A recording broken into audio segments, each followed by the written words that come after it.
a gente pode dizer que é moda porque é da condição humana. Não tem um ser humano que é igual ao outro. Então, legal. vai ser sempre uma moda, porque todo mundo é diferente, né? Tem até numa das formações que eu estive em Barreiros, Pernambuco, teve um professor que ele falou assim, que eu gostei muito. Ele falou assim, Vinícius, tem só uma coisa que nos une, que nos faz, que nós temos em comum, e que é a diferença. A única coisa que a gente tem em comum, que todo mundo tem, é a diferença. A gente vai ser diferente. E aí, obviamente, que a gente busca agrupamentos, né? A gente vai buscar agrupamentos.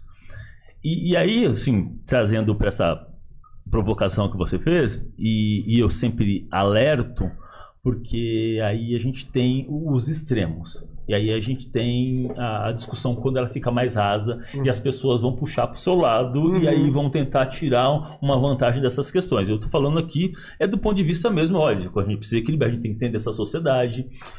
Tem uma coisa que eu discuto muito, eu estou até trabalhando num artigo, em algum momento eu vou jogá-lo, mas que é em relação às identidades.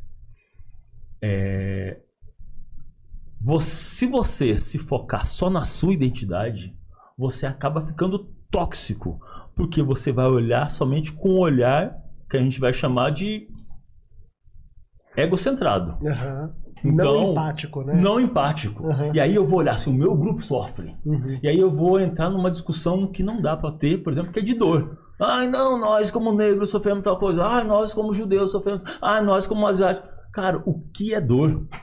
Como que a gente mede dor? Não dá para medir dor. A sua experiência, a gente pode passar pela mesma situação. A sua experiência com a dor vai ser uma, sei lá, a gente vai sair aqui na rua agora e, sei lá, alguém vai agredir a gente verbalmente, eu vou receber de uma forma, eu vou sentir de uma forma a dor e você vai receber de outra. Mesmo de repente sendo o mesmo xingamento. Então, eu sempre digo assim, que é muito importante a gente ter cuidado com a questão de quando a gente leva essa identidade para um extremo e perde a empatia. Certo. A gente tem que entender que eu sou parte de um grupo, mas o meu grupo, todos os outros grupos têm as suas dores. Ah, mas fulano, o grupo tal tem mais vantagem. Tem. Vai ter mais vantagem. Tá tudo bem, tá tudo bem. É sobre isso que a gente está falando, é isso que a gente quer reduzir. É essa sociedade que a gente quer buscar. Mas se você não entender que aquele grupo também é importante, o nosso propósito acabou. Sim. Não tem como. E aí, eu trago, pegando o que você falou, eu sempre dou o exemplo do seguinte. Você tem filhas, né? Você tem uma só? Uma menina. Só uma menina. Eu tenho um menininho. Tem um menino? Eu sempre gosto de exemplo da criança. A criança, ela sabe tirar vantagem, não sabe? Não sabe, se quiser tirar algo dos pais... Não sabe quem...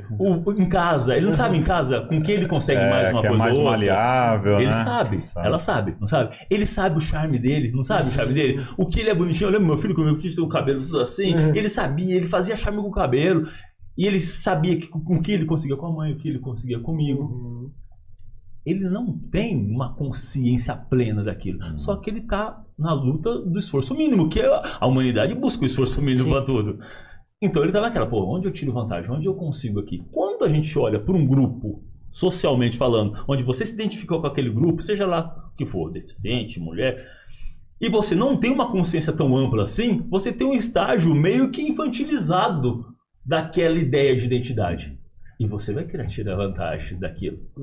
Então, se você se empodera minimamente por conta da cor da sua pele, do seu grupo social, da sua religião, e você percebe que o outro lado não tem tanto conhecimento assim, você pode jogar. E isso acontece muito dentro da empresa. Estou sofrendo aqui de assédio. É machismo. Conheço um gestor que falou assim, Vinícius, a pessoa me acusou, né, de um ato machista e, na verdade, não tinha acontecido nada daquilo. Ou então as pessoas às vezes vão dar cara, mas isso é racismo, conheço um monte de gente, isso é racismo. Não, você não está entendendo, isso não é racismo. Não é? Isso é outra coisa. E aí, porque às vezes as pessoas, e se você não está preparado para contra-argumentar, para trazer, para explicar para a pessoa de uma forma não violenta, de mostrar para ela também, porque também você precisa ter isso. E às vezes o gestor, ele não tem. E aí ele se torna refém do colaborador. Eu fui numa empresa que ela começou a fazer essas contratações, e aí quando você começa a fazer contratação diversa, as pessoas vêm mais empoderadas, porque elas falam assim, estão contratando preto. Aí vão aparecer os pretos que já entendem da questão racial. Aí vão aparecer as mulheres que já entendem da questão do feminismo. E aí ele fica com um grupo tão seleto, tão intelectualmente... E se o gestor não acompanha, ele não dá conta daquilo. E aí quando o cara vem e fala assim, mas fulano de tal... E começa a jogar teoria em cima dele, e aí ele vai ficando acuado, e aí eu tenho um gestor refém. Que não consegue mais dar prosseguimento, que não consegue levantar pauta, que não consegue falar assim, gente, o caminho é por aqui, porque daí todo mundo vai estar levantando a sua própria bandeira. E aí eu não estou falando isso, as pessoas vão talvez interpretar mal, eu não estou falando que isso é um problema, isso é natural do ser humano. Da mesma forma que uma criança, quando ela percebe uma vantagem, ela vai utilizar a lógica do esforço mínimo para conseguir aquilo que ela quer, qualquer pessoa que...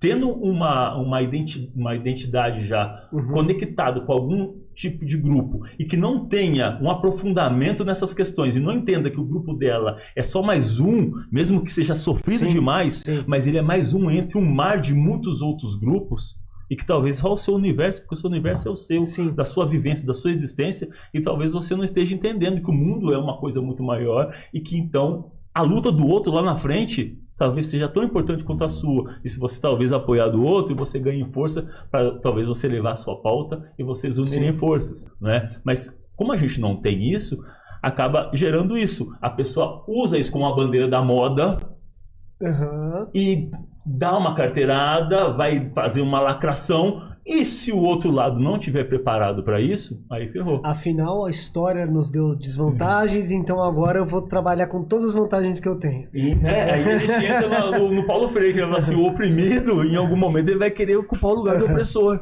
A gente não está falando disso, a gente não quer isso. Né? Eu tenho uma amiga, a Lia Weiner Schuckmann, que é uma pessoa maravilhosa, incrível, e que às vezes a gente discutindo, ela fala assim, Vinícius, no final das contas, as pessoas, a grande maioria das pessoas só querem trocar de lugar, só querem trocar o lugar de poder, mas elas não estão querendo equidade.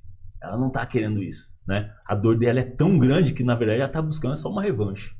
Né? Então, que trabalho é esse que a gente tem que fazer para que a gente crie essa cultura, que as pessoas passem a entender que tá, beleza, houve sofrimento, mas a gente tem que entrar num momento que a gente tem que, ou a gente caminha junto, a gente entra num diálogo, a gente entra e para estruturar essa sociedade, que seja uma sociedade para todo mundo, porque senão a gente vai ficar brigando por uma sociedade que são sociedades separadas. Às vezes eu vejo as pessoas, a gente vai querer fazer um mundo separado, um mundo só de homem, um mundo só de mulher, um mundo só de pessoas pretas, pardas, LGBT, com todas as... O que é isso? A gente, ou a gente se entende ou a gente vai se explodir, porque não tem outra alternativa, né?